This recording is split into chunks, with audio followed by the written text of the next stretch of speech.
Hello and welcome to the Animation Industry Podcast. My name is Terry and it was my birthday recently, and that is a super fun fact about me. Today I'm chatting with two super guests who are also good friends of mine and who also run their own animation podcast called Nice Shorts. If you don't know who I'm talking about, I'm about to tell you. Their names are Yang and Johnny Knittle, and they interview animators of all mediums about their short films that they make, and they've done so many cool interviews, so go check them out. I've included a link to this in the description of this chat.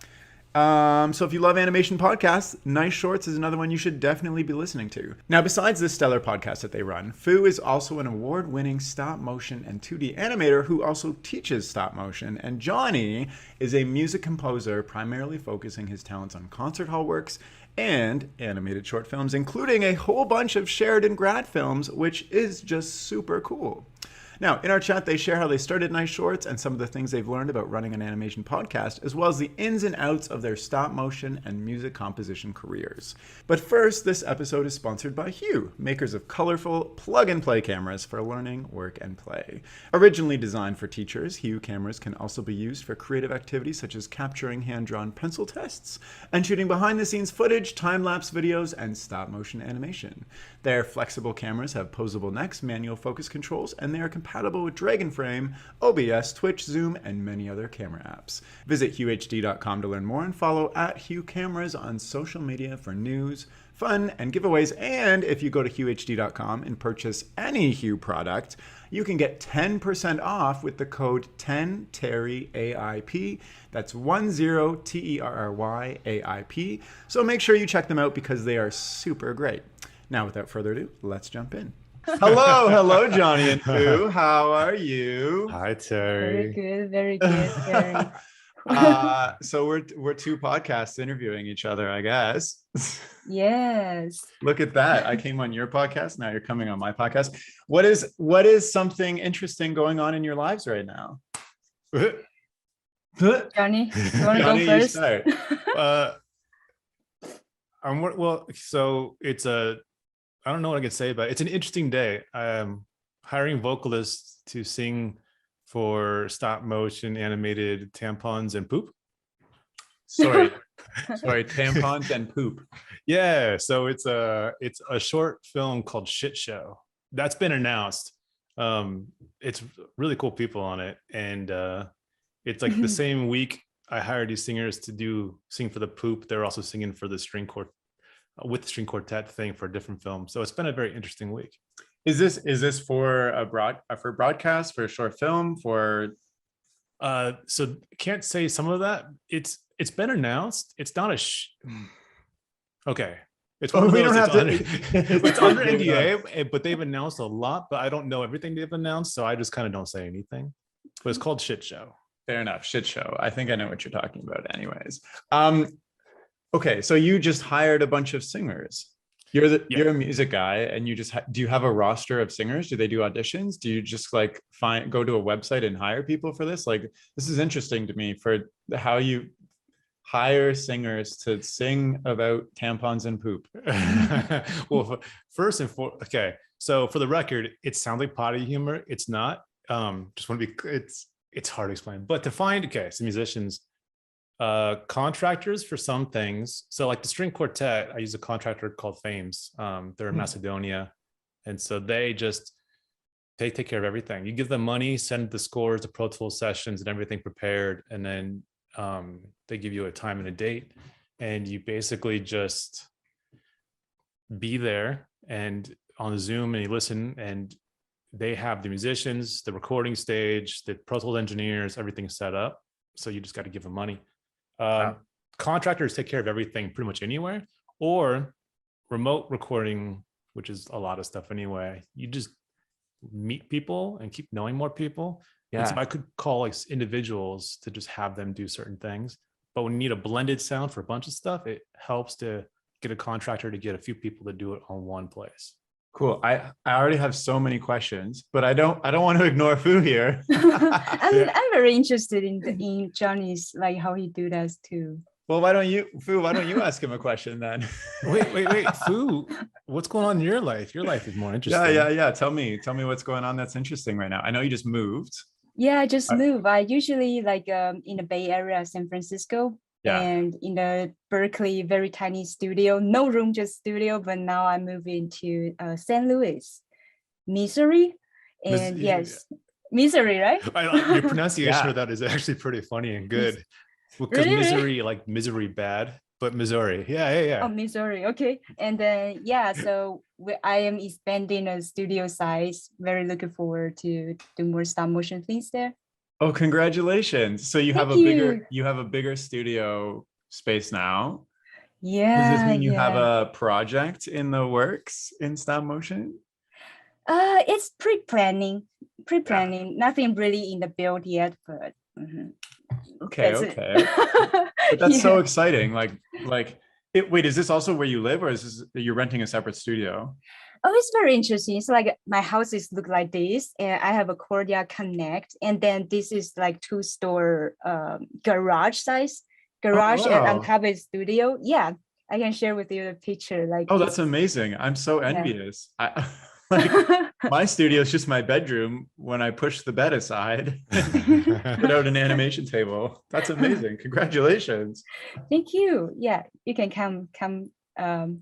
bring your Done. I'm project. coming. I'm bringing some clay and whatever. That's so cool. So Have Yeah. Sculpey will travel. yeah. Well, I want to talk to both of you about, how you I think both of your stories and what you're doing is super interesting with Nice Shorts, which is the kind of the I would say like the more professional, higher grade animation podcast than mine. It's got editing, it's got sound effects, it's got all this fun stuff that you do, which is great. And here I am, I just hit record and I start asking questions, and then at some point we stop. Yeah, but So- how many have you done? Yeah. I just published 160. This week will be 162 episodes published, but Yeah. but as these things go, I have lots already pre-recorded. Because that's So- like ours is like with the first kid is the first episode where like the baby book is all filled out and you take good care of them. And as we keep going, we're like, well, we don't need to do that. We Yeah. can stop doing that. yeah. That was me too. I used to do like a pre-chat and all this stuff, and then one day I just skipped that and realized I didn't really need it. Well, I needed it at the beginning because I wasn't very good at it, and now I just like to think I've improved a bit and just jump in. So maybe just because you're first on my screen, Johnny, so explain what you do now professionally. Well, my job's been pretty much the same since 2008. Full-time music composer. Full-time like, music composer. Is this for anything? So most of my career, so what made it so I could actually afford to live and do well was ghostwriting. So that is for stuff that doesn't have my name on it, but I do get paid as if it was mine, and the royalties get put to me. So I am very fortunate. It's one of the very few really good ghostwriting setups with an amazing person. And when I want to do anything else, I just take off and do whatever I want to do, and the person's totally cool with it. So I haven't done anything for that person for almost a year because it's been just nonstop other little things. But other than that, just my fascination has always been animation. So that's been my focus. If I'm not working on stuff for that person, I just want it to be animation stuff or like indie video games for friends, little things. Yeah. So does this mean you play all these instruments live, or do you just mix it all on the computer? Depends. If it's if it's like a bass or a guitar or a keyboard, I just play it. If it's anything else, I will mock it up. And if there's budget for it, we will hire people. And then so what if it's like a harp or a violin and they want it? You can still do that? Like, you don't need to know the fundamentals of playing this instrument to... You don't need to know them. I do. So I studied music composition all through college, and that was my degree. And I left a semester early because I got hired to do music. And I was like, all right, peace. I followed your footsteps before you. Oh, wait a minute. What? But yeah, so you don't... to do the mock-ups, like just all in the computer, you don't need to know any of that. But if you know you're going to have live musicians, it is beyond helpful because you need to translate that to stuff people can play. So if you don't know like the open strings of a violin, for example, then you might write some weird shit that no one can play, which when you go to record, so like that string quartet one I was talking about, it was just 1 hour of recording time, basically 3 passes on each cue and done. Wow. And that's because only pull it off because 1, prepared, and 2, it was all playable. So you had prepared every the music beforehand, sent it to them. They had practiced. Then you jumped on this call. No practice. No. You just hand it to no. them and they play it immediately. Yeah, when you're doing a recording session, it's like your session starts at X time. They might get there 10 minutes ahead, and they'll load in, tune up, kinda. Then you tell them the concert pitch, whatever. They tune up together, and then they will start while they're getting levels. And that's a recording pass, and they just keep doing like passes. You give them feedback. You say, hey, let's do that legato. Hey, let's bring those dynamics down. Oh, wow. Answer questions if they have them. But yeah, no, it's sight reading. Yeah. So you really have to know your stuff. Like for me, like I'm thinking like, I usually just pay some kind of, Pond 5 or something to get music for my short films and stuff. But if I were to go out and get a composer or like hire composers, I would have no clue what I'm doing. I don't even know how to talk in music terms. You don't have to. But like I'd be like, make it sound fun. And yeah, no, that's basically it. You shouldn't have to say what to do musically, right? Yeah. Like, random another question, just because like, I'm always thinking about like kind of the business side of things too. How expensive can this get when you're hiring live people for an hour? And there's like, you're hiring singers, musicians, et cetera, et cetera. It depends on how many people you're hiring and where you're hiring them. So part of the reason for doing like Fames in Macedonia or Budapest or any of those, it's more affordable than going to LA. So in LA for a string quartet, you get a studio 3-hour minimum, and you're going to get those musicians for the 3 hours plus the operator, the Pro Tools, and everything else. So at that point, you're probably starting around 2,400 and going up. $2,400. $2,400. That's $2,400 for an hour. US. Yeah. Wow. That's cheap though, and that's LA. But you're going to get an amazing recording. If you go to like Fames, it is significantly more affordable. Right. So like say, I put together a 5-minute short film and I want music composed for this specifically, like what should I budget if I am like, because I would also have to hire you, for instance, who would like make the music and then get it recorded. Like is $2,400, that is probably not going to cover my 5-minute short film. Again, it's so let's talk about like, let's talk contracts. No. I guess I'm just asking for a range. Like, do I need to budget like $10,000 just for people listening who, they're making a short film and they realize like a 2-minute piece. So okay. So let's talk about, just because I just did a bunch of them, like you said, this Sheridan student films. Yeah. So Delaney's was a big band score. So that was very time consuming because I'm scoring it to picture, and then I have to write it again, playable for musicians for a big band. But to save on money, we used one studio, and then I had one trumpet player who did all the trumpet parts, one sax player who played all the different saxes, and one trombonist. But you're talking about having to orchestrate or jazz arrange for all of those different instruments, prepare all the notation sessions. So for something like that, you're spending that's going to be a big budget. If to get a real big band with all the players, it's a very big budget. And then on the other end, like one of the students, it's a great film, but it's a thesis. So, last minute thing. I got it on Saturday morning and we finished it by Saturday night, and it was all in the computer done. I probably did like 3 hours on it. So those are very different budgets for virtually the same length film. Yeah. Okay. So I guess like a range could be $500 to like $10,000 for a couple minutes. I wouldn't do 500. Okay. Well, I'm just saying like, last minute, we get Johnny here for 3 hours on a Saturday. Like, I don't know what you're charging, but like, Well, I don't go by time, so it's more just like the thing. But Gotcha. realistically, you're starting at a couple $1,000, Yeah. and then you're going up to, you know, for small ensembles, like you get 5 figures, and then if you want to do really big, it keeps going up. Wow, insane. I know I want to like switch back and forth. I find that I get like down rabbit holes with one topic.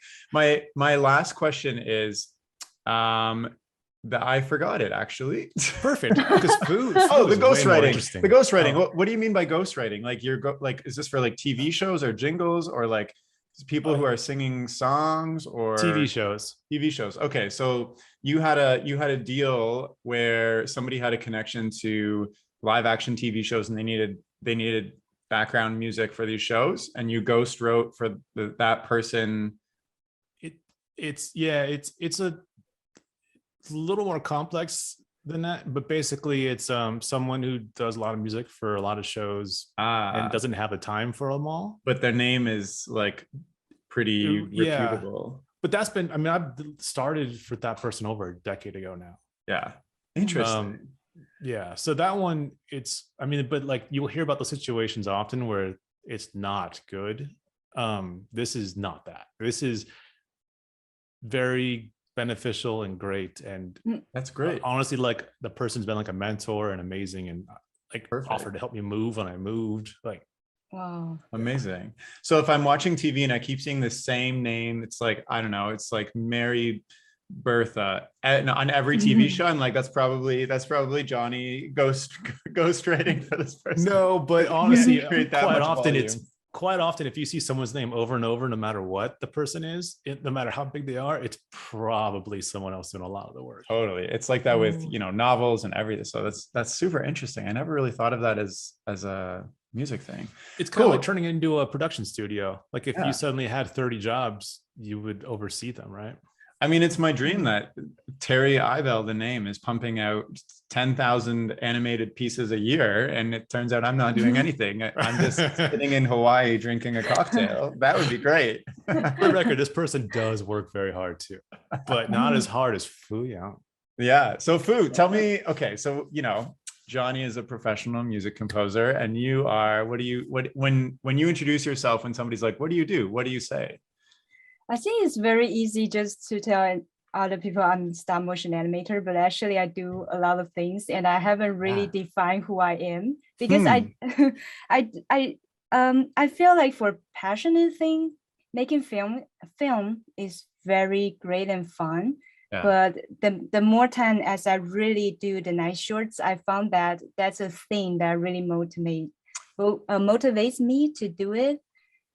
Because I really love anything behind the scenes about how other people do the stuff. And I hear so many like Terry's podcast and a lot of podcasts about the artists say they love to draw since they are so little, or I've been always drawing with my life or something.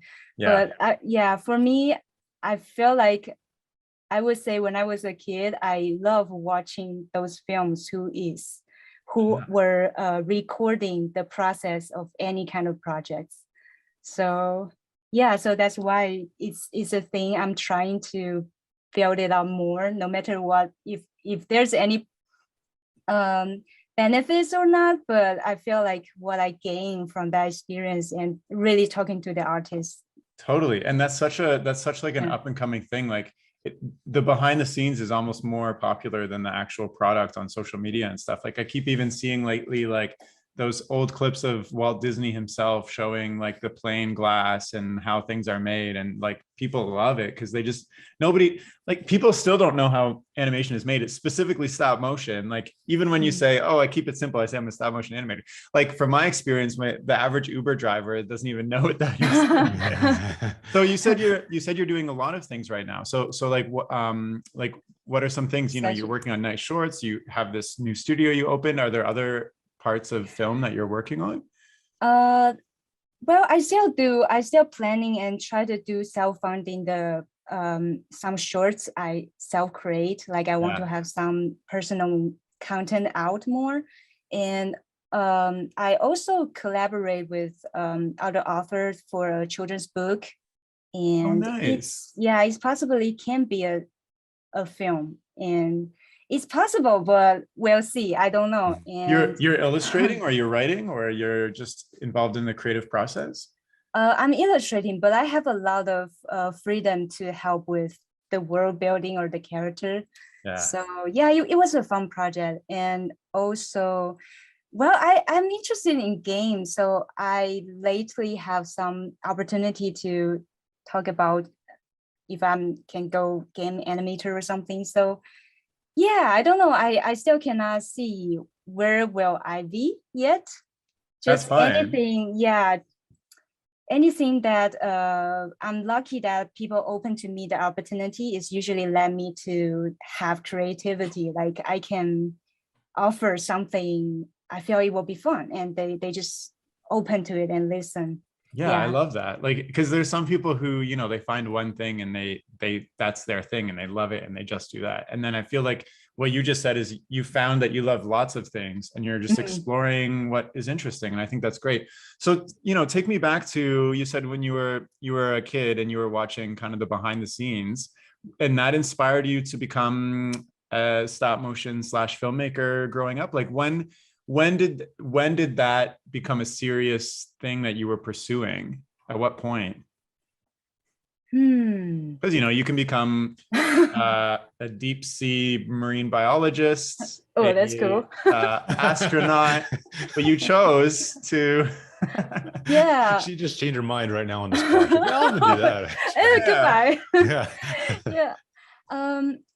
I think when I'm about to prepare for college, I kind of want to go with the drama, like theater thing already, but I don't, at that time, I don't have the courage yet. But during, so I go to like foreign literature, and luckily they have special subject all about theater production or reading the script. So I'm involved in that area a lot, and I help with making the stage. And they also, because they saw I like to draw little things, so they also say, oh, are you interested in do some like a interactive projector for live performing? So that's my very first try to do animation, and, you know, to be really on the big projector things. I never do animation before at that time, so I was using PowerPoint to do very, just moving objects. Like scrolling through the slides and it moves? Yeah. And there are so many screens I need to control when the performance is happening. So I have like five assistants helping me. They each one have a PowerPoint file. Oh my goodness. Yeah, so they have sound cue or any cue, we need to make it out, and they just point it, next slide, or start the animation, something like that. So it was crazy, but we made it. Yeah, I love that. I also wanted to ask you, you know, you're Taiwanese. At what point did you come to the States? It's 2016. Oh, okay. Yeah, when I decide I want to make animation to be my major. Yeah. So yeah. Amazing. I love that. And then you worked on the cookie cutter and some personal projects and stuff. Like how did you get involved in actually working on more professional like stop motion animation gigs from, you know, your schooling? Like how did that transition? It's kind of like first my thesis film, and that sometimes leads me, some people will want to collaborate, but it's always funny that it's kind of not always film, but I help with like music cover design, but I need to sculpt because of the work they saw. And then yes, at that time, most mode they are encouraging us to join in this production. At that time, it's still in the school environment, but later, we professionally move out to do our thing independently. So that's a thing. And I also help with this called Medina Papel, and it is still through the school resources, because one of the alumni was asking, we're looking for stop motion animator and 2D animator, anyone interested? So I still like post my thesis film to them and say, oh, wow, it's really fit. So yeah, that has some income to help me to build more portfolio. Who was in your class? It was you, Zaldi, Nia, Jack. Because like Zaldi Dingle was on Cookie Cutter with you in your class, and he went to Stupid Buddy for a bit in Burbank. Oh yeah. He is my senior. Like he is one semester before us. So on the spring show, we already saw his own thesis film, which is already like all the replacement of face, super amazing. Yeah, amazing. But it's because of the Cookie Cutter that we met and said, oh, you're Zaldi Dingle, I saw your short. Oh, like that. That's so fun. Well, I want to talk about how you guys met and all this stuff too, but maybe my last question for you, Fu, is, coming out of school and working on the Cookie Cutter and making your own films and stuff, and now moving and creating this bigger studio, like what is kind of this a big goal for you on this path that you're looking towards? My biggest goal will be I'll learn more about self-funding, really, and I love collaborating. So I want, in the end, really, it will be a space I can help with more international students to help with their visa thing, OPT and their STEM visa, and they really can, just have their creativity to make stuff in the film. So that's the final goal. Wait, your goal is to help international students. Well, I was going to say here, but I'm in Canada, in the US, to get their visas and everything completed, and then collaborate creatively with them. Yeah, they need to be paid. Through the experience, I really want them to be taken good care of. That's such a nice goal. That's amazing. Does this come out of an experience that you had coming here? I think I need to thanks to most David, because at that time I help him with the Cookie Cutter is under the OPT visa that under David's shield. He's helping me with that, so I can stay in the United States and work on something I like and grow with him. So yeah, that's the encouragement for me to know, say, if I have the strength, I want to offer that to other people too. Interesting, because you mentioned one of your classmates went to go work for Stupid Buddy. Do you see yourself, working for a studio similarly, or you said you are very interested in self-funding your own films? Yeah, I found that I do prefer to learn how to self-funding. I do have internship opportunity. Like I go through the selection with Leica. Like twice, but no, I didn't get to the final, but it's always very happy to hear that. Oh, congratulations, you are one of the, and they're so stringent on who they take. That's amazing. Yeah, but it's funny that I know Leica is such an amazing place. I'll see so many talented people, but in my guts, when I am waiting for the final result, I am very unsettled. I feel like but I don't want to move there, and I don't feel that's really about me. I don't really want it, and in the end, I don't get it. But when I really want something else, I really get it. So it's interesting. I wonder if it has to do with, your internal goal of what you said before, that you just like working on a lot of creative different things. Whereas if you were at Leica, you would be, very specifically animating one thing and not involved in the creative process at all of that. So maybe there's something that doesn't sit right underneath.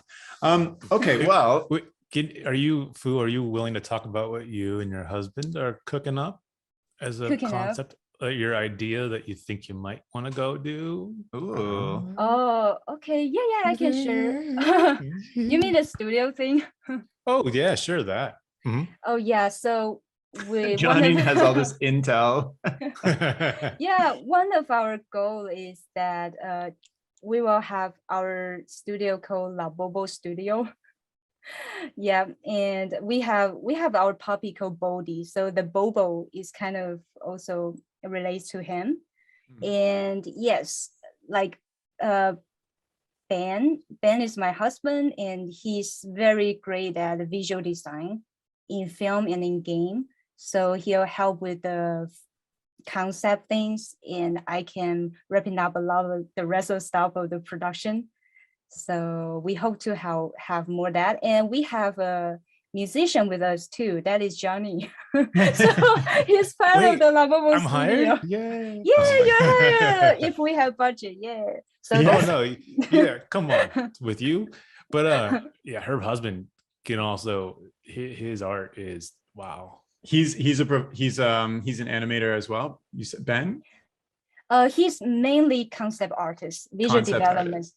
Yeah, so when I do with animation wildcard, our snuggle time, the visual thing, the character design and the key light is inspired by him. Oh, amazing. I love that. Nice. I'm like so tempted to just go and like talk about you individually forever, but then that would be two different podcasts. And I think this podcast, I really want to know, you guys started this huge project. Sorry. No. Yeah, Fu started this huge project specifically to compete with me. No way. In my pod, just kidding. She said that. She's like, "Fuck that guy! I'm gonna take him down." Yeah, he's gonna take him down. He's so tall. He's gonna lose to me. Fight. No, but you guys started Nice Shorts, which is this amazing, super I don't know, like real, honest conversation with animators about how they make things happen and the process behind it and everything. First of all, how did you two meet? And then, well, let's start with that. Who wants to share the story of how you met? Maybe Johnny, since you haven't talked in a bit. Oh, I was gonna, yeah, okay. Also, so it all started with Fu. What you mean? I start the story? I think the story should start from you, because it's you to But you're way more interesting, I promise. But what I remember is that I start to have conversation with Johnny is because Johnny saw Snuggle Time. Is that correct? Snuggle Time, and then okay. So also, we're calling him Kevin, right? The puppet from Cookie Monster. Oh, Steven, that's right, Steven. So yes. she posted a little clip of like Steven crawling to a 2021, and this is right at the beginning of our shutdown in California. We had it like we were shut down for a while, which is weird because you go through LA and it was empty freeways. But she posted this thing of him like crawling and it had no sound, and I just asked her, I'm like, you mind if I just for the hell of it just add some stuff to it? Wait, so you just saw this on like Instagram or something? Yeah. You were just scrolling through, never seen this art before, didn't know who Fu was. I think we had like kind of just said hi to each other, but basically, yeah. I'm very like, if I could do everything for free all the time, I would. Like I just like making sounds and music. It's just, yeah, I mean. So you just unpromptedly reached out on Fu's Instagram and said, "Can I do some sound to this?" I asked her if it'd be okay if I could just play with some audio with the clip, like if she could just send it to me. And she did, and I just sent it back. I'm like, hey, I just messed around with it. Here are some things I did. And then she's like, mind if I share them? I'm like, go for it. So this is interesting to me because this has happened to me before as well on my Instagram, maybe 2 or 3 times where somebody's been like, hey, I'm trying to get some experience. Do you mind if I just add some music to your thing? And then I say, yeah, sometimes I post it. Sometimes I've just been like, thanks, that was cool. What your reasoning was just like, I have time for a fun project, or was there like a different goal in mind? I'm not sure I had time. I think I just wanted to do it. Okay. So you just connected with this thing and just did it. And then the rest is history. Yeah, and the first one wasn't even music. It was like just weird slappy sounds of like this thing crawling in a void against like a void floor. Yeah, and he not only just do one version sound design, but also he gave me two versions. I was like, wow, and in such a short time. And I was super impressed by that. I just was having fun. Like I just literally saw it and just wanted to play with it, like a puppy with a new toy. I'm like, hey, I want to bite that stick. Oh. I love that. And obviously you guys have like great chemistry when you're talking and interviewing. So it's like a great interviewing match. How did this conversation between you posting some slapping noises evolve into let's start a huge commitment project together in our free time? Like who, how, what, why? Like, all of those people ask me all the time why I ask podcasts, and I want to know why you started your podcast. Yeah, I actually when I was still working at Mostamo, I already helped with some of the podcasting. Okay. And I help with editing and some of the cover design things. And I was so excited during the process, like, oh, so cool. I just want to add in some more new elements or something I want to push further. So yeah, that's something in my mind. And I haven't decided if I'm going to have a co-host. There's not that kind of idea in my head yet. But as I start to know Johnny, and I still kept his very early like hello message. He's really a kind man. Like he say a lot of nice words and just very friendly message. Nothing like it, just sincerely want to make friends. And also later I start to notice who Johnny is, and I found every post I saw, the artist I followed, I can see Johnny has already liked it. It's so like Johnny like this, Johnny like this. I say, hey, we have similar taste about the work we like, and yeah, that means a lot of stop motion and some animation films we like. And it's like, oh, great, we have the same taste. And also, he's just, I feel like he really great at talking to people, and like that's the thing I lack of. Johnny has just have the chemistry. He has very fun things. So two questions. One is, why didn't you decide to do this through Mo Stop Mo? Because that's already, it's like an organization that's trying to build up, community with stop motion, etc. I'm just kidding. What? No. Is this something I shouldn't ask? No, you're totally good. I'm like you to talk her out as being a co-host. No. You're good. Oh. So what's your question again? My question.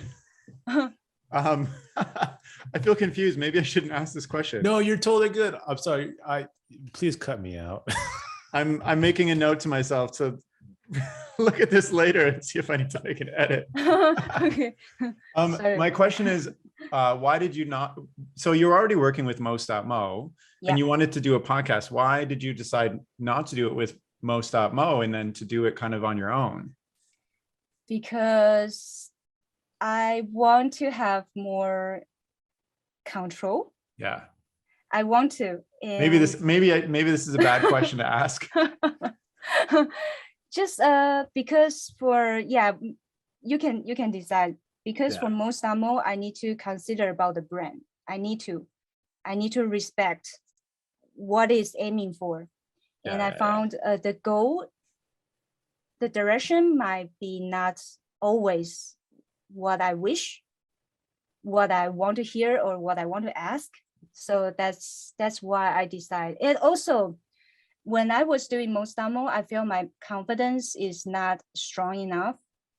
First, like English is not my first language. So I always need to ask the host to help me to ask that question.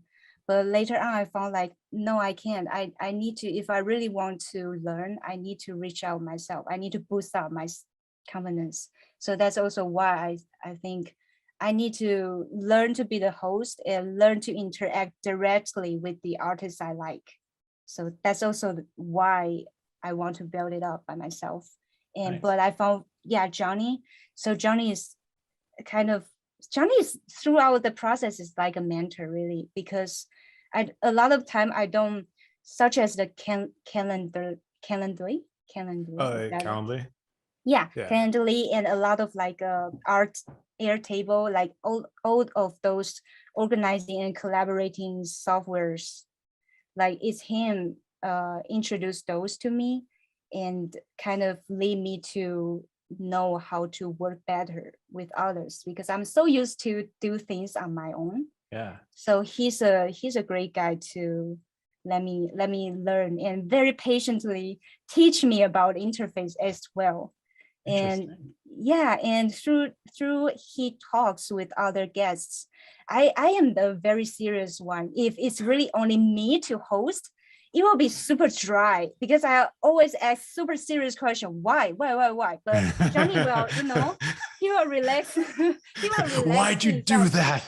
Yes, why? Tell me why. I want pictures, something like that. But he will just mix it up, and he's really fun to talk with. So okay, so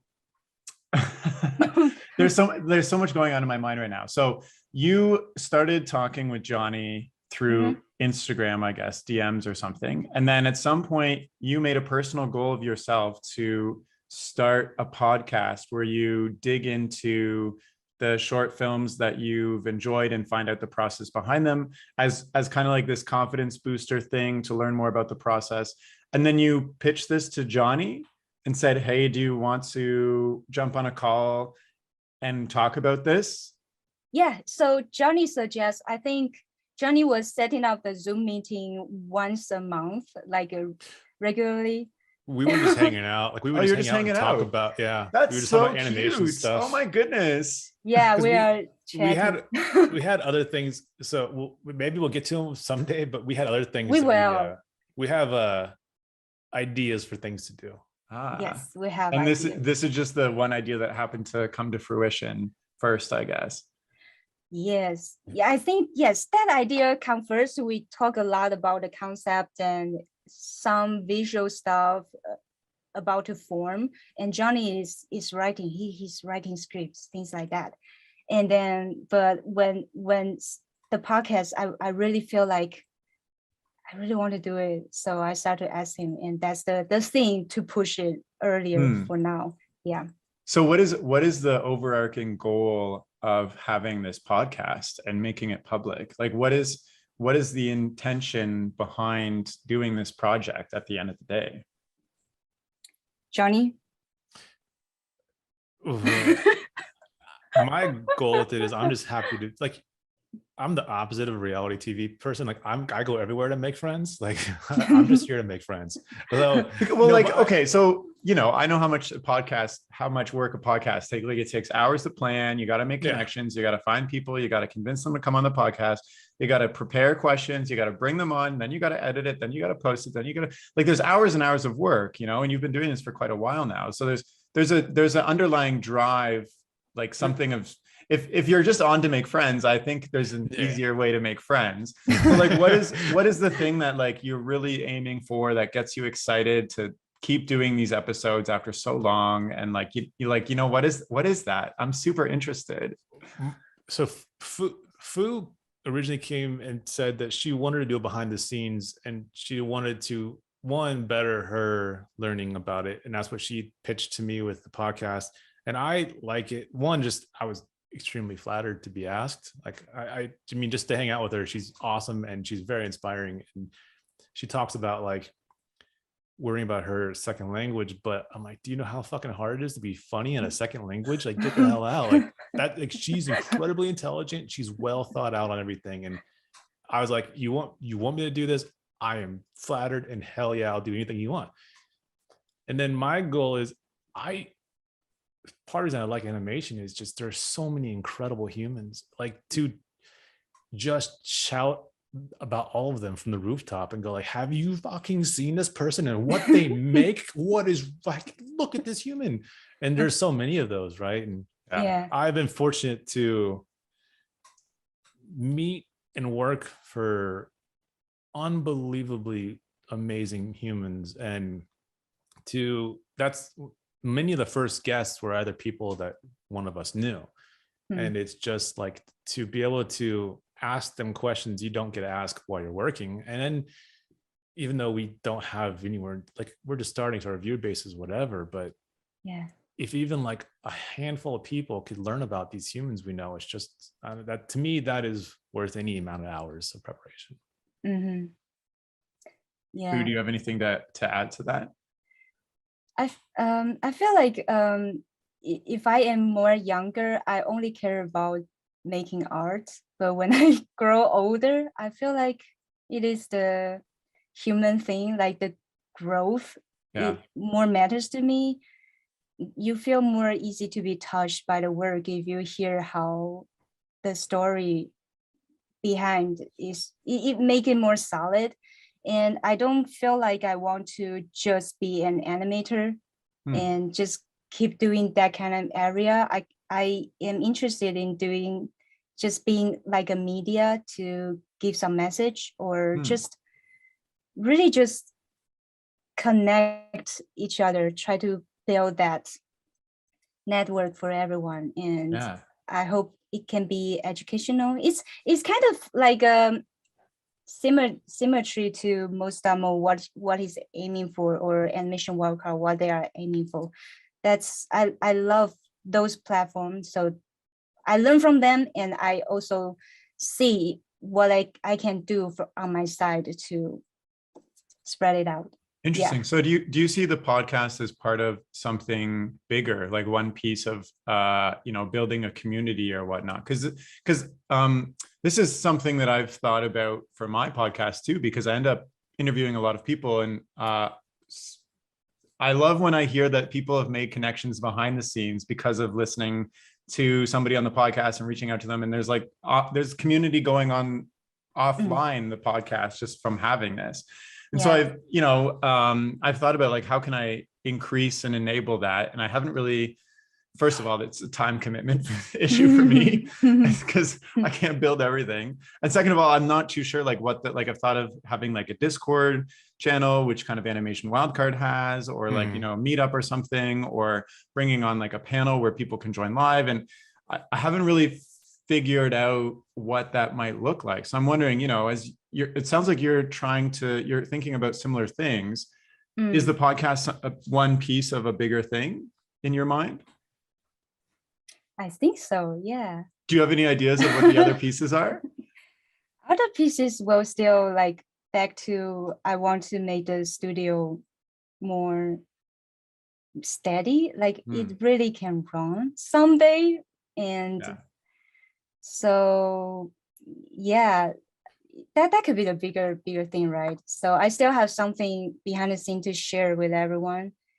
I have those artists in Connect. I can invite them to collaborate together. And also, like, if there are younger artists, they want to join in, they want to do some internships things, that could be a thing I can do. I hope so. Food's headhunting with it. It's just you're interviewing people. It's actually to interview to bring on a project. Every person I interview, I would love to collaborate with them. Yeah. And then like some people like Eddie and Stephanie, who are the husband and wife team, like bring them on. And I just wanted, like, they pitched some of their shows, but like, I just want someone to pick up their ideas. Like my goal is they get to put their brains to their IP. Like I just want so I want to make people have their own careers. Fu wants to make them work for her. Pretty close. No, so yeah, we I'm chatting with Johnny, we were talking about like the producer role too, like how to really make it happen for the projects we like, and potentially, and we can help it really run. Interesting. That's a conversation. Yeah. So would you, because like, how do you use the podcast to help enable that? I guess I'm just wondering, because you could like interview investment people and find out how they learn about projects and then tell them about the projects. I guess, like, is there kind of a plan, or is this with the podcast to enable that, or it's just, I don't even know what I'm asking.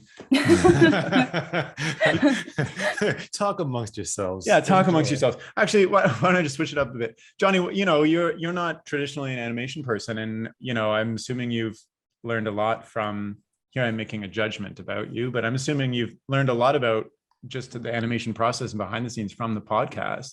What is that true? Yeah. Well, not just from the podcast, but just the community in general. I mean, so working with animators, you learn a lot, but then getting to interview and talk to more animators, I learned so much more. And it's just eye-opening. I don't know, like, so when we talk to Ducks, like he and I have been friends for a while, and you are as well. Yeah. But like he walked through all the thought he put into his thing, and it's just every time anyone opens up their thought process behind something, you're gonna learn from it, and it's just gonna make you a more aware person in general. And it's just carry that forward. I remember that conversation specifically because he even talks about how the reasoning behind, like, he chose the colors of their skin and their shirts, and you know, I've been following his work for years and years, and I didn't think about it once.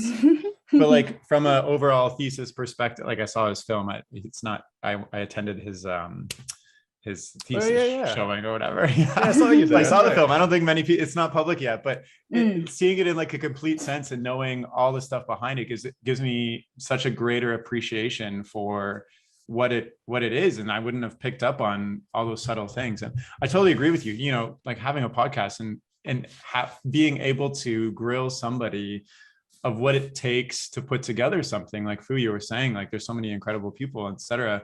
Like it's tough to make an animated film like on the side or even to self-fund it, because it's so much work, and like, you know, you have to give up and sacrifice so many other things to make this happen. So there's like, it's for me, it's super interesting to hear the core of a person and why they're pursuing this in the first place. And that's also why I kind of asked you why you're pursuing this podcast, because it's, you know, it's a hugely personal project. You're investing all your time in, etc. So I think it's super cool that one of you wants to hire everybody and the other person wants to get everybody hired. Do you want to, since you've talked so much behind the scenes stuff, do you want to share kind of your process behind putting together a podcast episode? I just suddenly know another reason why I like Johnny to be on the show is also because, you know, he's he's a composer. Like he know all of the audio stuff, and that's the area I lack of. I don't have backhand, so it's so fun and great to learn from him about that. And when he talked to us, we say all the visual stuff, but he can add in something to mix together with the whole film thing. Yeah, Johnny, what are you? I don't know everything. I want to promise. Like I'm not I know it all. I am always learning. That's good. I appreciate your humbleness, but also you're an amazing composer who thank you. Helps out countless Sheridan animation students make their films phenomenal. Because like really, you know, music storytelling and composing is almost, it's like half of a short film. Like if you don't have the music, there's so much emotion and like stuff that you lose just from not hearing it. I can't remember, there's like some famous animator that said like music is half of animation or something like that, and it really is true. I agree. Yes, I hear that, and I think, and I constantly get, and like, it's okay, I love student films beyond belief for a lot of reasons. One, many of these students, so they're studying to do rigs, or they're studying to do background or layouts. Some want to animate, like full on to do their own studio, but for many of them, this will be the only film they ever make. Right? Yeah. So it's a huge moment in their life that you get to be a part of, and that's just incredibly amazing. But also, they don't have network notes, so it's someone making what they want to make. Like, there's one I did that I just finished for a student in California, and it's a 7-minute hand done one that they've had going through their head since they were in high school. So it's a long time. Yeah, they've got it all thought out, and it's like, it's just this moment. But okay, anyway, the point is, the reason I don't say it's half is because I'm not creating half a concept. Like, the person has thought out all of that. I'm just basically painting by numbers at that point. Like the mood's there. So it's, I don't know. I don't even know what I'm. Well, I guess it's just amazing. I guess it's more like half from an audience's experience, you know, versus like the concept and the design and the animation. It's like that takes its own amount of work and whatever to get labor to get there. But the music, yeah, for sure, it has a huge influence on things. Like, I don't know, imagine Star Wars without the the Emperor's walk in or whatever. Like the moment when the Death Star or the Star Destroyer comes out and the dun, dun, dun. Like if that wasn't there, that moment would be like so less like impactful. Like there's so many things in where music is just like all the Lord of the Rings music, etc. Like, anyways, I'm just curious, how many student films did you work on this year? So student films this year in total 10, but only so eight from Sheridan. It was rough though, because I was doing the Apartment D thing for American Girl, the Mattel thing. Yeah, that was super cool. It was fun. That was a lot of work. We finished that. So I finished that at the end of January. So I started the student films in February, but I also have, I was doing a short film, like the shit show was going at the same time. And then I had a few other things I was wrapping up at the same time. So it was a lot. So in like February and March, it was like combined like an hour and something of music. Are you just at home all day doing music stuff? Like, do you take breaks? So my breaks are usually also music. Like, look at his my hair. breaks from animating are watching animations. Like, yeah, it was a busy period. Yeah. Wow. Well, I think that's super cool. And like, it seemed like every film at Sheridan had like a Johnny Knittle credit in it, which was amazing. I haven't seen them all, unfortunately, this year, but I have seen a couple. And it would have been your class, right? Yeah, it would have been my class, which is like kind of bittersweet for me because I would have been finishing up my thesis film as well. So I'll have to make my own thesis film at some point on my own, I guess. Just take a year off. Whenever you get, so you're gonna get one of your shows picked up, and you do just throw on the Sheridan S logo at the end and go, does that count? Yeah, right. Like Steven Spielberg got his degree like humorously or whatever, after he finished Schindler's List, like that kind of story. Wait, where he submitted that as his thesis film. Imagine if he got rejected for that. That is, I didn't know that. I could be getting this story wrong, but I believe he submitted Schindler's List as his like thesis film because he never finished school or something, and they like gave him the degree from that. I don't know if I'm somebody's listening to this and being like, Terry, you're so wrong. This is no. We're gonna make this official no matter what. If anyone's listening to this and it's wrong, go fix the Wikipedia so it's right. Yeah. Okay. Well, dive into your behind the scenes of creating an animation show podcast called Nice Shorts, with a cute little jingle in the intro, quirky like dad jokes throughout, and editing and art and all this stuff. Okay. Where does it start? What, when, or what? What, where, why, how? I mean, I don't know how I run my podcast, but I'm wondering, how do you get people to come on? Like, how do you make these connections? How do you actually run it? What goes on behind the scenes for people who are listening about and they're interested in, what actually goes into making a nice short? Yeah. Johnny, you say or I say? No, thanks. Well, the dad jokes are just because I'm a silly man. The quirky theme song is because we were going to release a podcast in like a day and a half. So I pulled out my phone and sang it real fast and then just put it in the computer and added some music. The rest is all Fu being amazing. I show up with Fu and talk, and then Fu spends a full-time job editing. Oh, I really do it as a full-time job. Oh my God. That's also because at that time I don't have We'll start at the job. beginning for me. You reach out to people. How do you reach out to people? How do you convince people to come on this podcast of yours? We are very, very lucky because we ask our friend, and they are very supportive. They just say yes to us. So for that, it's already like at least 8 to 10 guests. Like yes.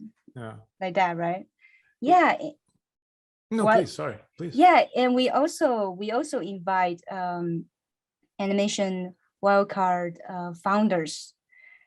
We love their work, such as Magical Cat to Threadworks. So yeah, they say yes too. So yeah, looking forward it comes out. Yeah, and yeah, that's just our inner friends. And also Johnny's he helps with the physics film or some work. So he invite students to join in too. That's why we have Natalie and Bailey, right? Yeah. Yes. That's so far as probably my most successful moment is connecting Bailey and Dux, because their Star Trek madness has gone off the deep end and I love it. Wait, you connected them? For something separate. I will often try to connect people if I think the people will get along or anything. Oh my goodness. Yeah, I connected a student from Southern California with Olivia because they both like have a thesis that was based around this kind of guitar rock vibe, and I'm like, their styles are similar. I'm like, do you two mind if I like connect you via email? So anyway, yeah, that's hilarious. I love all of their Star Trek shenanigan fan art stuff that they both do. It's wild. It's so good. But so you reached out to your friends and they said yes. And then you panicked and said, we have to do this. Yeah, it's Johnny, it's real. And then Johnny said, let's set up a calendar. Like that did happen to her. So oh, Johnny, it's real. Oh shit.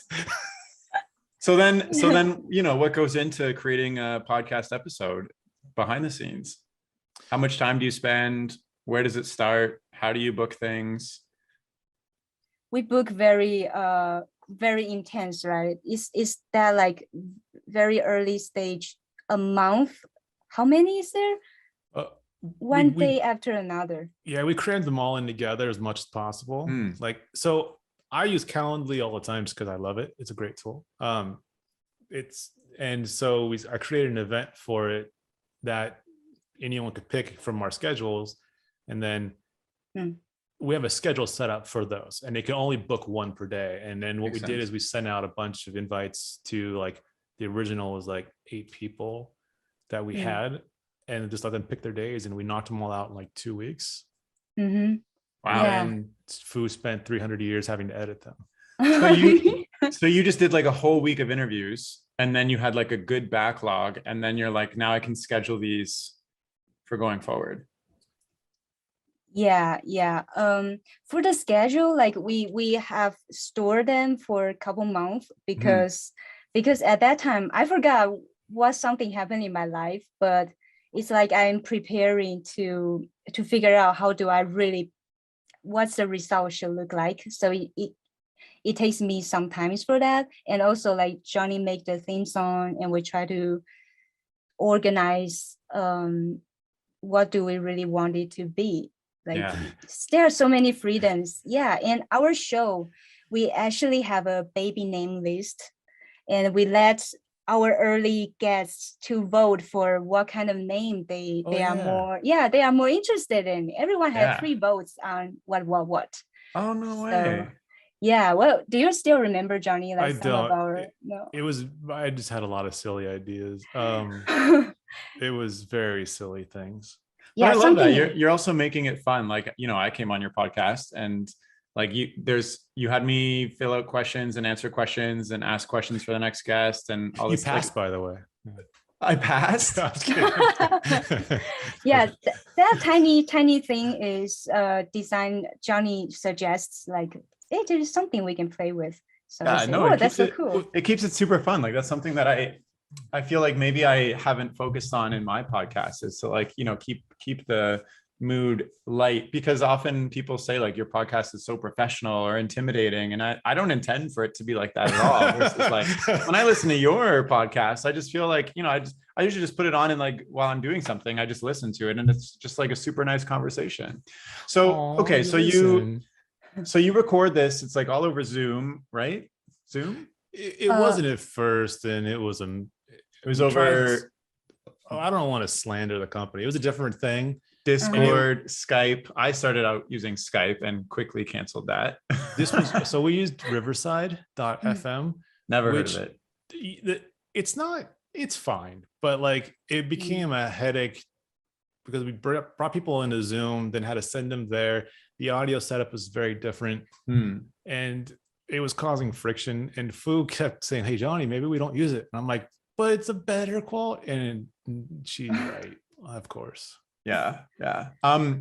I don't know. I don't even like people even are concerned about the mic and stuff they're using, and I've just found their laptop audio is good enough for. There's maybe been like 3 episodes that I've published that the audio is kind of crappy, but otherwise I just find that people's even their like I can't think of the earbuds iPads is like good enough quality. Okay, so then you have this recording, and then Fu spends 10 hours editing it, which is crazy. I personally don't edit it mine at all. I just clip the beginning, clip the end, and then publish it, and then like that is smart. That's the right thing. I usually listen to it after it's published. You're and like if something's weird, then I'll take it down and like immediately change it, because I found that like if I don't edit it at all, the process is just so much quicker. Yeah, good. But also I'm only doing this once. I'm doing this every week versus you're only doing it about once a month, which is totally different. I've actually thought about doing it like your way and then publishing once a month and making it a little bit higher quality. But I don't know, whatever. I like yours. I listened to one today. Like yours are just You listen to one today? Yeah. The guy who lost his Instagram. Oh yeah. I just spaced out, Nixon, like with the goggles. Nixon. Yeah, he got his Instagram back, thankfully. But yeah, his stuff is. I don't know if you've seen his stuff, but it's like as soon as I saw it on Instagram, I was like, I have to interview this guy. It's like he creates like AR animations, like augmented reality animations for like social media. It's like super cool. Yeah. So well, thank you for listening to that. I've listened to a lot of them. They're really good. Yeah. It's actually funny. I made a note in my, so when I'm doing the interview, I have like a Google Doc open that I don't know if you've heard of typing. Like I type out questions I want to ask during the process, or if something happens, I'll type like a timestamp and be like, edit this out. So in his notes that I had, because the interview we had was like back in September or something, and I only published it it's like May now. I had a thing saying like there was a dog barking or a doorbell or something that I had to edit out, and I listened to the whole thing. I couldn't find it, so I was like, oh well, somebody hears this. So Johnny, did you hear like I didn't notice it. Okay, great. Perfect. And hearing a dog bark on a Zoom interview is kind of like now just like a little moment of, oh, there's a puppy. Yeah, but I think it was something like a dog barked or something, and it was either my dog or his dog or something, and somebody has to like go to the door and come back. I don't know. But anyways, don't worry about that. Don't worry, not worrying about it. But thank you for listening. Okay, so you edit it, and then do you host it somewhere, or does it just go on YouTube? Like, do you have it on all the streaming? I've only listened to yours on YouTube, actually. Do you have it on all the streaming platforms as well, like iTunes, etc.? Yes. Okay. See that? Here I am embarrassing myself. No. But it's the reason I said it weird is because like the first one in particular is visual heavy, because I think the very first one was it was Nia, and then the audio didn't work. So Nia actually did it completely again. So Nia was like beta and then later, but Docs ended up being the first one, and it was so much visual like screen sharing. Yeah. So we have an audio version of it, but if you listen to it, I don't know. Doesn't make sense. Yeah. Fair enough. Well, yeah, I was gonna say, because you edit in like footage of what the person is talking about. Yeah. So I think that's super cool. And that's why, that's why I also listen on YouTube, because I can just like glance over. So can I ask you like I host mine on SoundCloud, and then I use like the RSS feed to like publish it everywhere. And that's just, it's been easiest for me. Are you using a similar, like what platform are you using? I'm just curious. Fu puts it on YouTube, and then I take the audio and put it on Anchor, and that just feeds it out. And then I hooked Anchor FM up to everything, because I'm sure you had to go through it, but starting the podcast and getting it into all those the very first time it's a nightmare. You have to set up all these profiles. They all want different password stuff. You paste your RSS feed. You got to make sure it's all good. Is Anchor paid? Like I have to pay for my SoundCloud Anchor's hosting? free. There might be reasons to pay for it. I don't know, but we currently, the only things we pay for are like the services I already had. I just upgraded them to include Foo in it, and then added a nice shorts. Like I already had Calendly, upgraded it to add Foo. Yeah. I already had like Zoom paid for and all that stuff. Yeah. I only pay for Zoom when I know there's going to be more than one other person on the call, which ends up being like 9 months out of the year anyways. So we'll pay you, we'll reimburse you for it. Thank yeah. you, Well, that's also why I seek out like sponsors, which basically just pay for my hosting fees, which is great. So have you ever thought of doing that yourselves? That would be nice. Yeah, I would love to learn from you. Please, another episode, please. Okay, we'll do an episode on how to find sponsors for your animation podcast. How to give money to Foo, the podcast. Yeah. Maybe pay Johnny first. So well, thanks for diving into the behind the scenes for me. I'm wondering, now that you've been doing this for a while, how has this kind of changed things for you? Either what you've learned, or the connections you've made, or how you've approached your career, or your mindset about approaching things. How has the podcast actually changed your approach to what you're doing with your career? Our life. Johnny, you want to go first? I think yours is incredible. Thank you. So tell me all about yours. Well, come on. I think it probably impacts your day-to-day more, just because of how much, like, my side of it is so much less work than Foo's.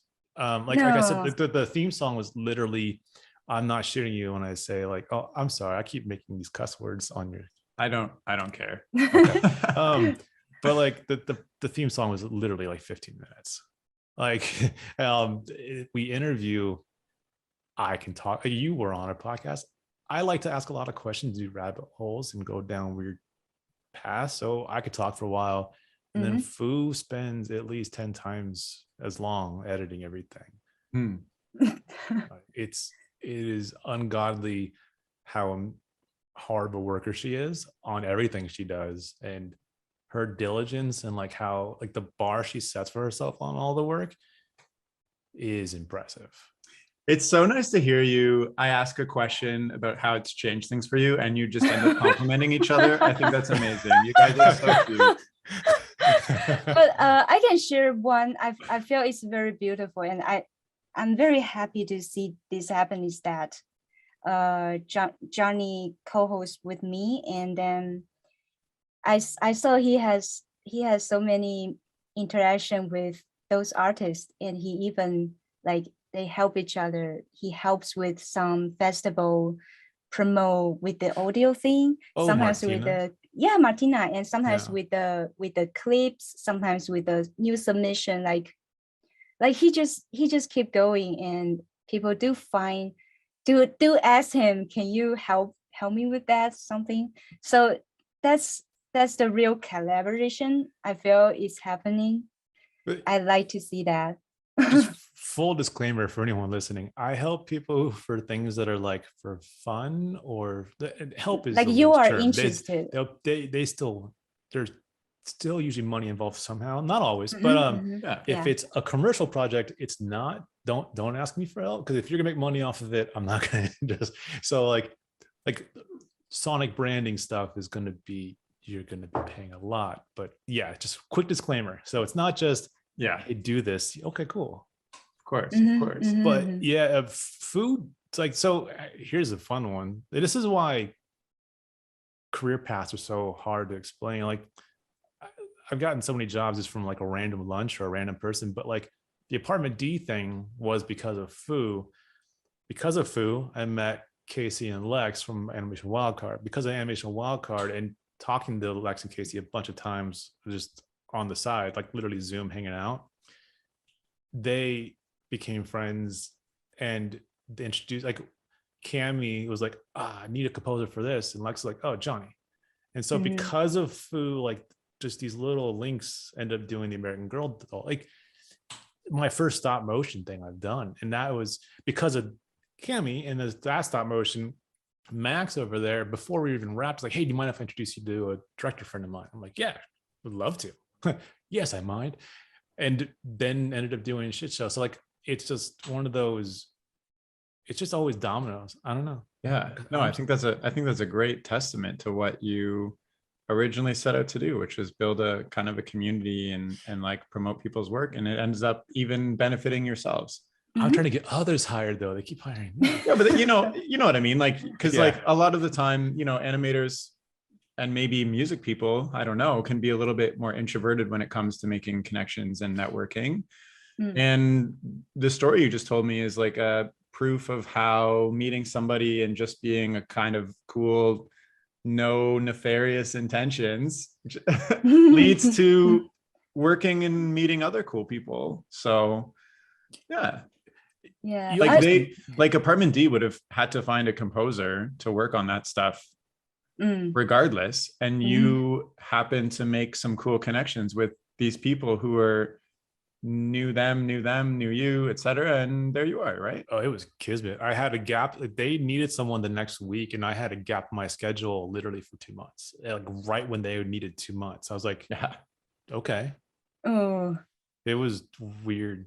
That's Perfect. I mean, that's our careers, right? It's like just things lining up. And then you can go for 6 months and have nothing. I have been very fortunate. Not for Johnny. I sent my first outbound email for a gig yesterday. Before, other than that, last time. Your first outbound email. Yeah, everything. So since August, everything's been inbound. Wow, that's incredible. Yeah, it's very fortunate, and all because of food, probably. Wow. No way. So you're paying the commission is what I understand. I should just make her an agent. So Foo's becoming an agent from using the podcast to connect people. So okay. Well, let me ask you, maybe as like a big overarching, maybe ending question is like, what do you want we talked so much about Nice Shorts, how you started it. It was part of, one of the multiple projects that you were working on, and it also coincided with both of what you have been doing in your careers. And it's just like a nice amalgamation of two people really passionate about what they're doing, coming together and like sharing their knowledge and helping other people collab. It's amazing. What is your dream for Nice Shorts? Like, projected into episode 161. What is that? What is it? What's the dream? My very solid is yes, as at least 100 episodes, at least. Oh wow, that's amazing. Do you know that I actually made when I first started my podcast, I made a list of every single animation podcast I could possibly find. There's more now, but I found like over 50, and not a lot make it to like even episode 20. A lot of them. No, I don't mean that in a bad thing at all, but I love your goal, because so many people, they start it and then it trails off. Life happens, whatever, etc. Yeah. So I think that goal is amazing, and you should be proud of yourself. Like, and that's really cool. Still have that goal after knowing how much editing was involved. I'm very impressed. Well, it can evolve too, because it will. Actually, it will. Yes, we are still trying to find the best way, to save our time, but also keep the quality. So we'll see. Yeah. Do you have it? So like the dream is to hit 100 episodes, just, I guess, foreseeable future. Are there any kind of like success metrics attached to that? Like, success metric might be like 1 million people listen to it, or 25 people end up getting something funded or collabed, or wow. Is there something that you wish to facilitate with the podcast itself? Johnny, you have I have some answer, but how about you? She doesn't want to tell you until you say first. No, I was gonna defer to you, because I'm curious too, like Fu, like, because the whole thing was it came from your brain, and I'm curious, like, after 100 episodes, so we finish a podcast, we put it out, like, what happens next in your day? Like, what's the next thing that you leave the room, you're done editing, where do you walk and what do you do? After editing, what do I do? Like you put the podcast episode out, and then you go walk to do what? You walk to the studio and you're working with someone from like episode 3, or like Terry's in there, or like, I'm curious to know, like, what's your next thing? I am very obsessed with something I put out. So usually when I release that episode, I will recheck the whole clip again and to make sure every link works, any descriptions, like just to make sure I don't want anything mistake. That's what I would do. And then the day just ends. But so what was your answer about, like, where my do you see it? answer? Yeah. There's a thing in my mind. I don't know, it might never happen, but we had mentioned about festival thing too, right? Like it'll be so fun. The thing I wanted to do? Yeah, the thing you want to do. I so want to do that someday. Okay. Well, okay, yeah. so wait. You talk about the festival, and I mentioned the last thing in my mind. My super final goal, not goal, the dream is that it would be so nice if there's a reality competition show about, you know, each episode is you make a clip, you make an animation, that kind of show. Why I don't remember if there is. Pitch this idea to my friends as well. Yeah, what? It's like, you know, there's all these reality shows where it's like, you know, they have makeup competitions or they have to like do glass blowing. And I'm like, why isn't there one where you like you have like a week or a day or something to make an animation? Yeah.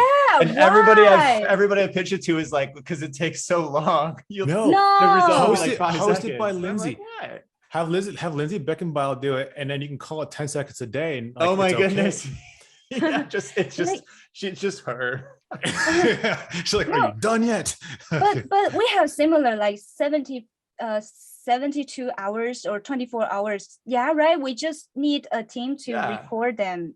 Totally. Like this week's challenge is like, you know, Fleischer rubber hose challenge, and next week is like animated, like whatever, or like use these found objects to. It would be. I think it's super cool. I can't believe you just said this. I've never heard anybody else have this idea. I think of this so long time. I'm so happy I found someone. Oh my goodness. Well, maybe we should collab and make this happen. You should. A reference point. You foresee like the podcast turning into something like a reality show. It can be a show. Yeah. Interesting.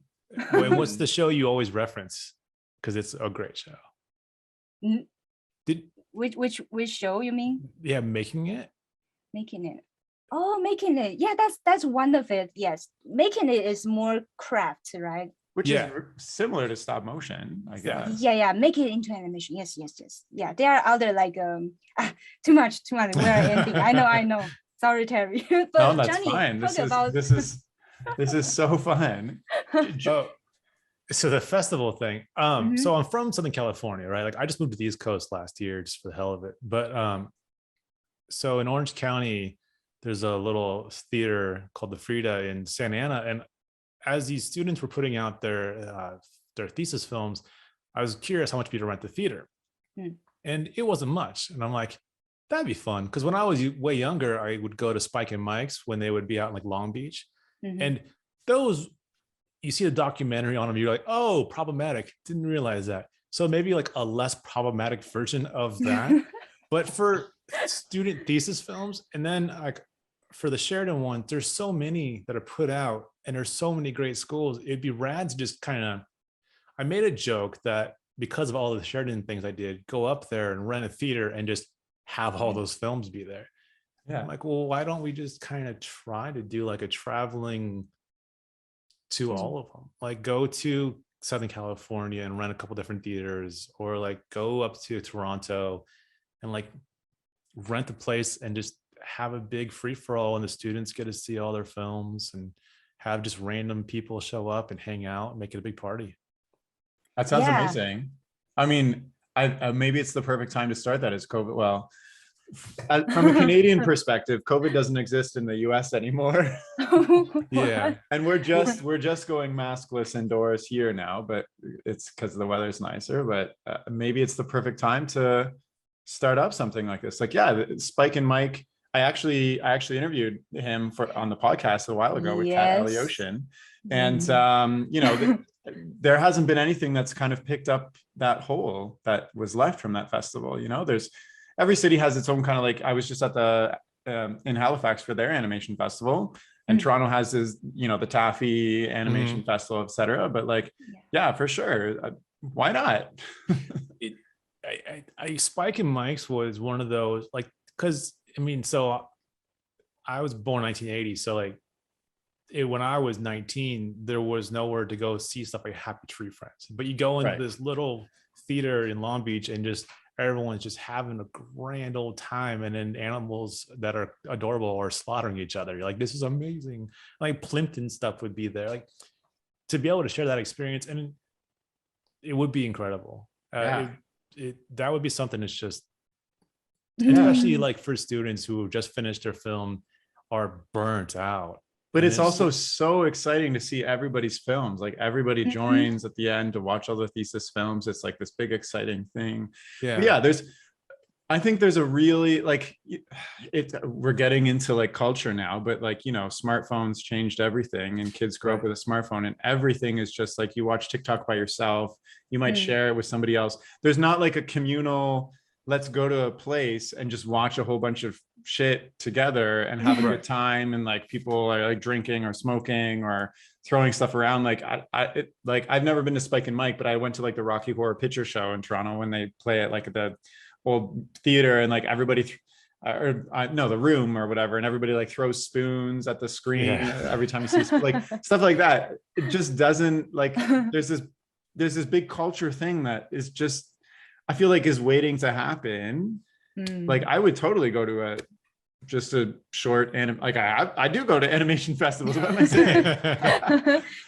So but they're like, you know, the stuff that you go to, it's like handpicked, and like it's, you know, there's such a rigorous process to get in versus like just seeing anything, which is like, I don't know if you're familiar with Newgrounds, but I love it because you can just go and watch whatever people are making, just like doesn't matter quality, it doesn't matter the idea, you can just go and watch stuff. So I think that's super cool. Okay, so your podcast Nice Shorts is going to you're both gonna reach fame and success, and then you're gonna have a breakup where one of you goes off and starts this great festival, and the other person goes off and starts a reality TV show, and that will be the divergence of Nice Shorts. How does that sound? who gets the nice and who gets the shorts? Like, right. Maybe as we're wrapping up, do you have any questions for each other that you want to ask? Just because I feel like you have been. And also, you know, is there anything that we didn't hit on that you think would be interesting to share with people who are longtime listeners of this podcast?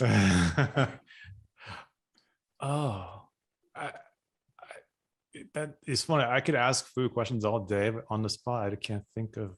Oh no. Well, Fu, do you have any questions? Or me, I guess. Do you have any questions for Johnny that, you know, because I feel here's why I'm asking this. I feel you both know each other much better than I do, and you both know each other's work and process. So is there anything that you want to ask the other person to like bring them to talk about something super interesting that you want other people to hear about?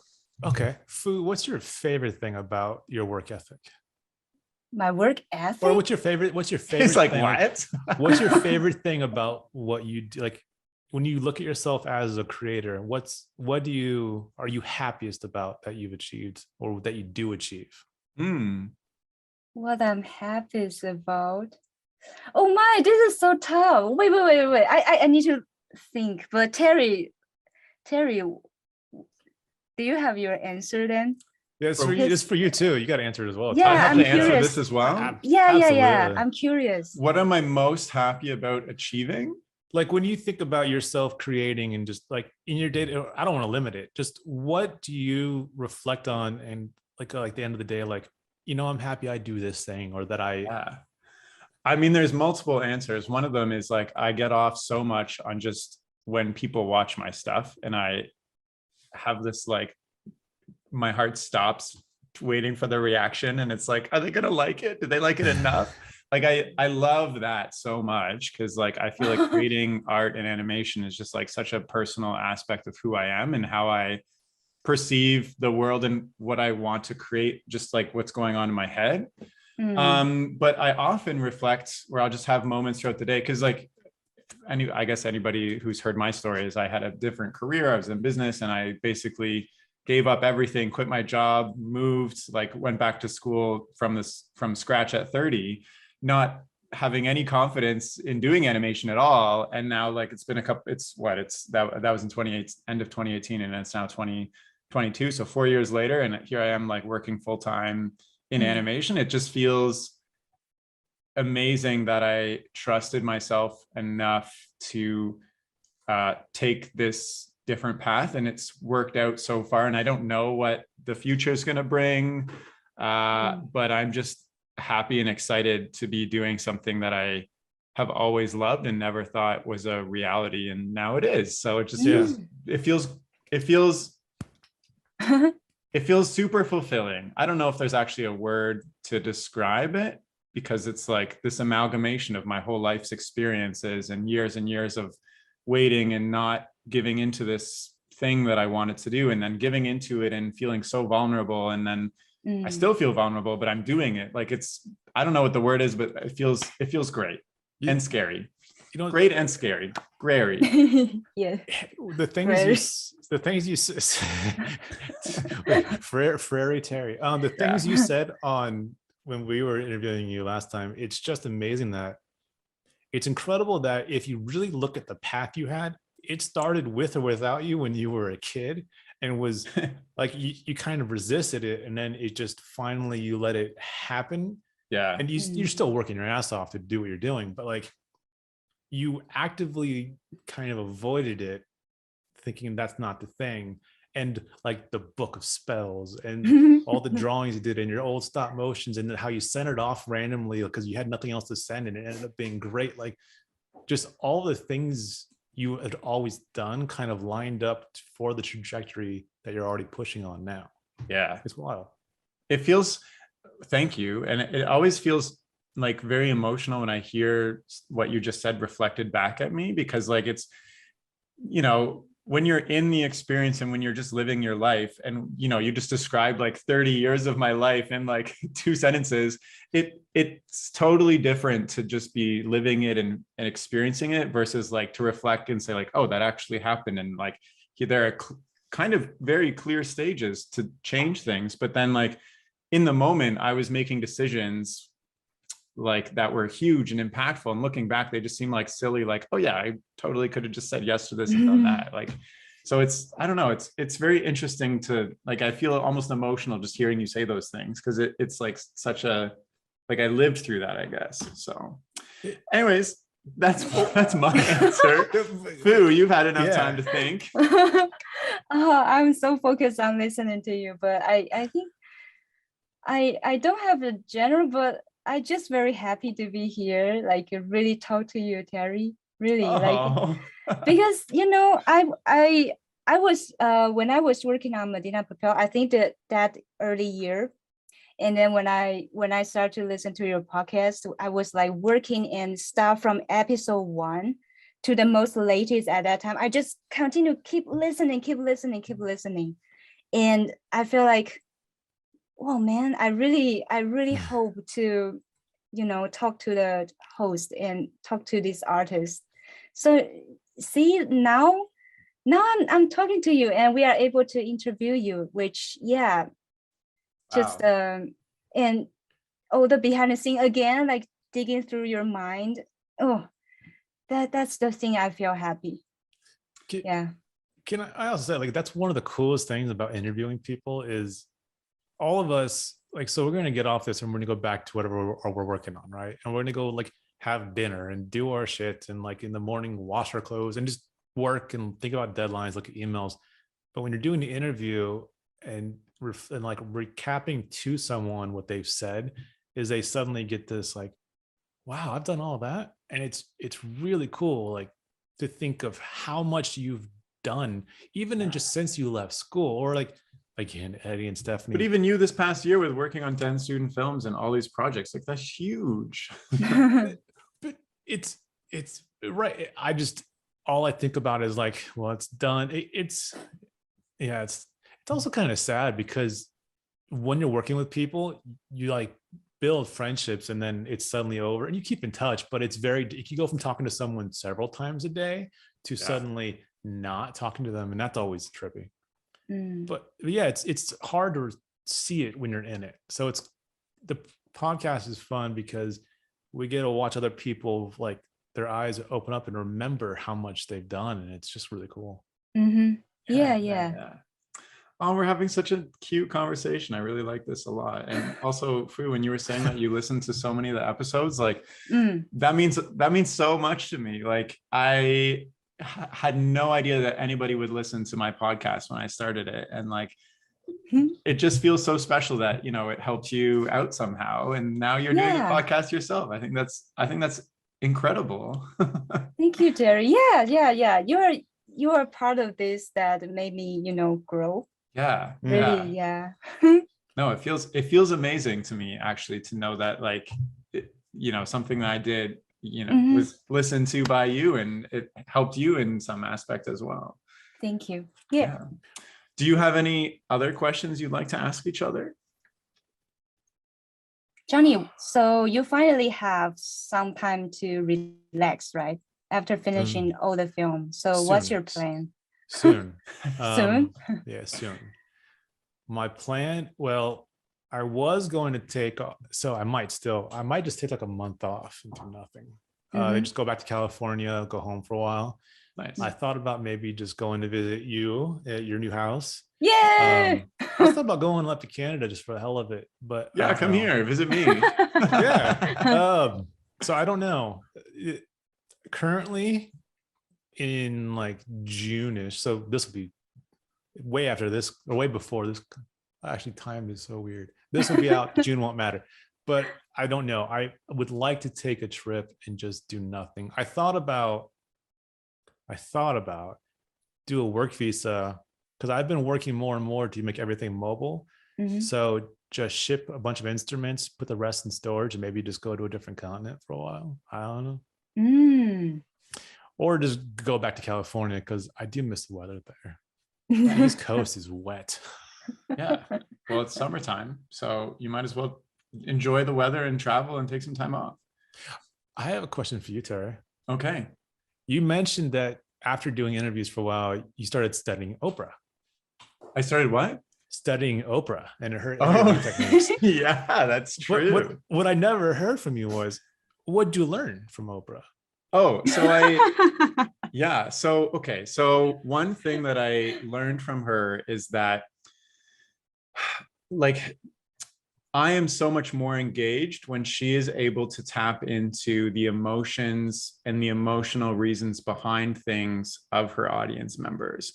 So instead of just saying, you did X, Y, and Z, and like whatever, she'll tap into, you know, what is like the reasoning behind this, and she tries to like bring out the emotions, because that's when it connects with the audience members and whatever. And like you take it maybe a dry subject and make it super interesting, because there's really a human behind this at the end of the day.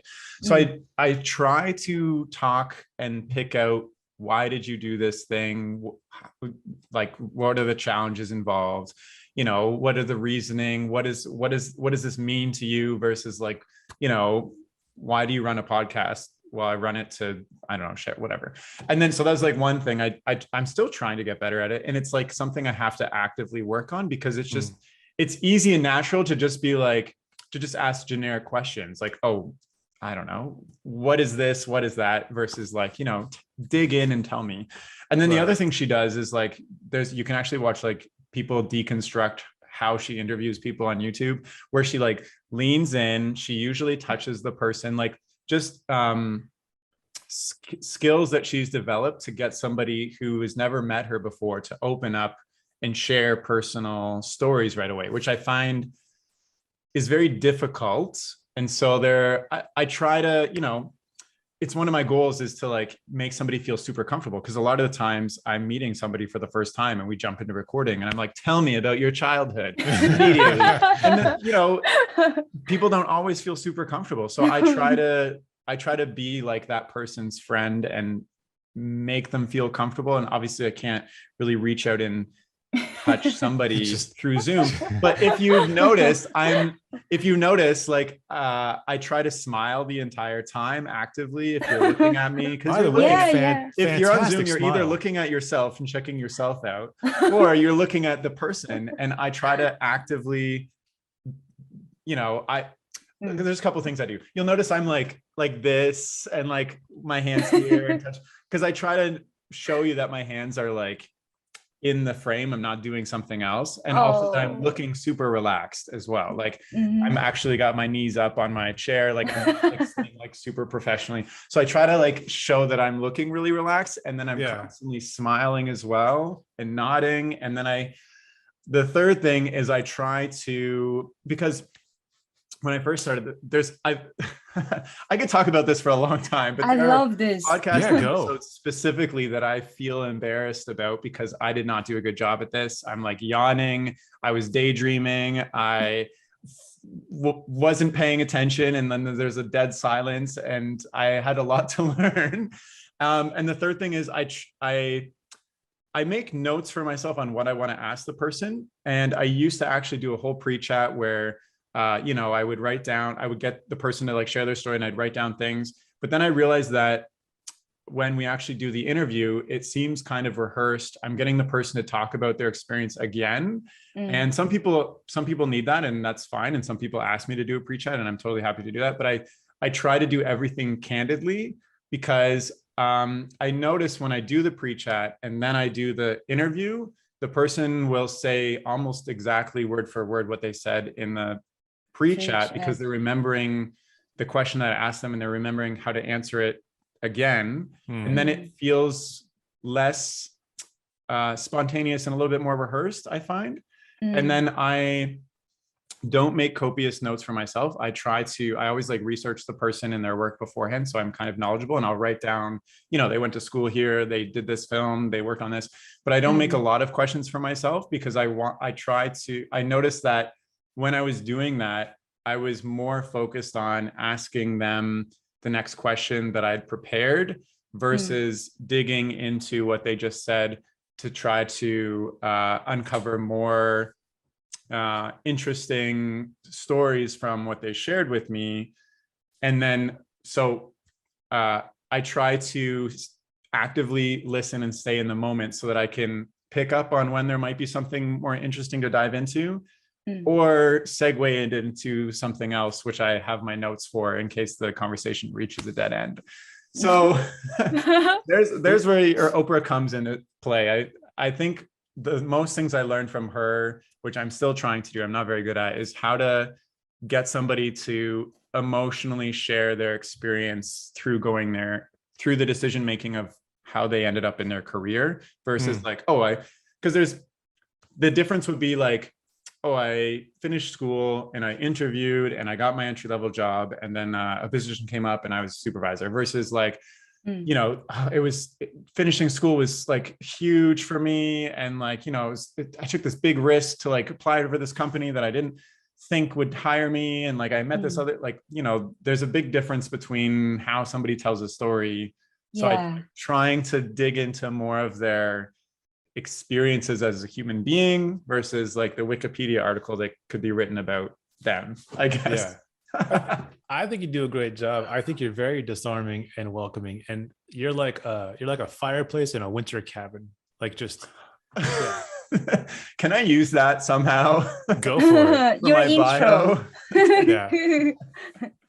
That's so nice. Thank you for saying that. Yeah. And and whenever I'm listening to other people interviewing, I'm always internally analyzing how they ask questions and how they say things as well. And like with you guys, like I love that you like infuse silliness, and like I love that you have kind of this dynamic. Even though Fu, you're like, I'm the professional, and Johnny's like, I'm the whatever you said, silly person. It works because you both bring a different dynamic to a chat, and I think it brings out more from the person if it was just maybe one of you or whatnot. And for me, like if I had like a co-host, it probably would be so much more entertaining to listen to, because I have to like do the job of like, now it's a serious question, now let's be a little silly. And I'm not the best at that. So I think that you guys like bring that unique spice to Nice Shorts, which is great. I enjoy your show. What are you talking about? You don't need a co-host, but I need to see your competition reality show someday, really. We're going to do it together. Oh, yeah. Please tell me more. If I'm not working on this with you two, I'm going to be sad. I'll be a PA. I'll get coffee. I don't care. You can do the music for it. How about that? You can come up with a separate reality show about composers making music for something.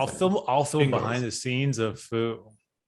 Oh, you know, like they need to have a clip, so they need to consult with you, and you'll help them with the music, right? Exactly. To tell the story.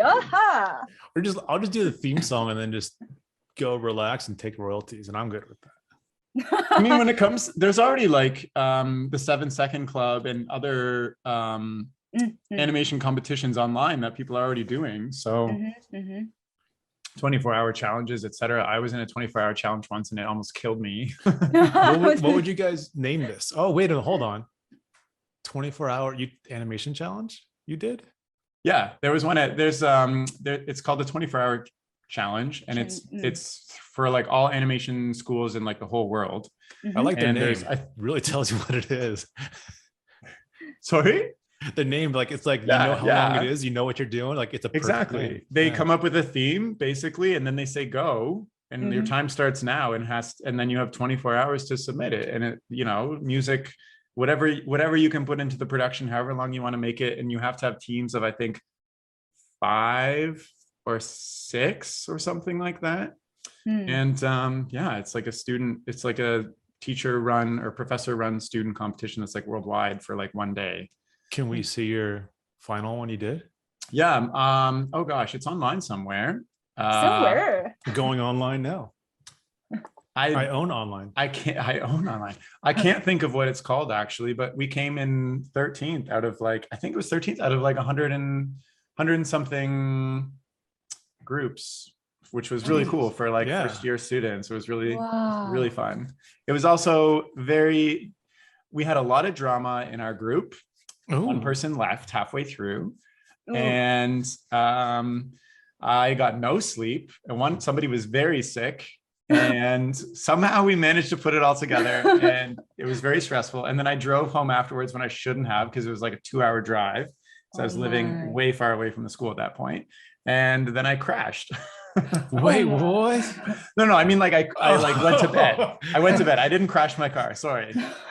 Bad time choice and of place words. for certain words, Terry. Yeah. I forgot I did that until you just mentioned it. So yeah, we'll have to do like the animation challenge or something. That would be a fun thing, is if you did a compilation of get as many of the guests that you've had and try to get their first thing they've done or something like that, where it's like kind of a throwaway for them that they forgot they did, but was fun, and just a compilation of that. That'd be interesting, because like, you know, I've talked to people who are conventionally speaking very ahead in their career, like at Pixar and Disney, and what people usually associate with these things, where they're coming out with like high standard stuff, and then to show I've done that actually a few times with people who've come on the podcast and shown their like first ever demo reel or their first ball bounce, and like the links in the description or whatever. So First Frames with Terry Ibele. First Frames, yeah, that's a good name. Interesting. Like, I love it. Well, is there, you know, as we're wrapping up, is there anything else that you would like to share about what's coming up? Or I know, Johnny, you're going to take a month off hopefully, and Fu, you've got this new studio you're going to build. Is there anything else that you'd like to share as we're kind of wrapping up here? I just want to share that Fu's an amazing human and people should hire her. Yeah, no, thank you so much. No, Johnny, it's you. But Terry, really, thank you so much. You just you keep going, you keep running. Really, like, I don't know what else to say. Just you're amazing. Oh wow! Well, I think you guys are. This is not about me here. This is about you guys. I think you guys are amazing. Like, I'm just so impressed every time I see anything by you guys, and the Nice Shorts. Like, so I feel super honored that you came on my podcast and shared, you know, your journeys with finding your careers and making this podcast together, because like, I know how hard it is to make and keep, like, starting the podcast I like resisted so hard, and then finally I did it, and then maintaining it, like, it's so much work. Like I hats off to both of you for making it happen. Cause like what I do compared to what you do is a total difference. I'm like, let me slap this thing together in an hour. And you're like, let me edit and make this a professional thing with like audio, visual, everything. So it's incredible. So I'm super happy you came on, and yeah. Oh, thank you. This will be the first episode I can't listen to. Oh no. Well, thank you so much, Fu and Johnny, for coming on the podcast. It's been a great time. And if you are listening and you want to follow Fu or Johnny's work or get in touch with them and say hi, which you should definitely do. And you can do so by reaching out to either of them on Instagram. Johnny's is Johnny RK and Fu's is Cuckoo Stuff on Instagram, or their websites. Johnny's is johnnyrk.com and Fu's is fuyang.wixsite.com/fuyang. Is that right? I think so. And I'll include all these links in the description of this chat. So that's all for now. Thank you so much for listening. Okay, bye. Bye. Bye. Cool. That's a wrap. I'm just going to hit stop recording.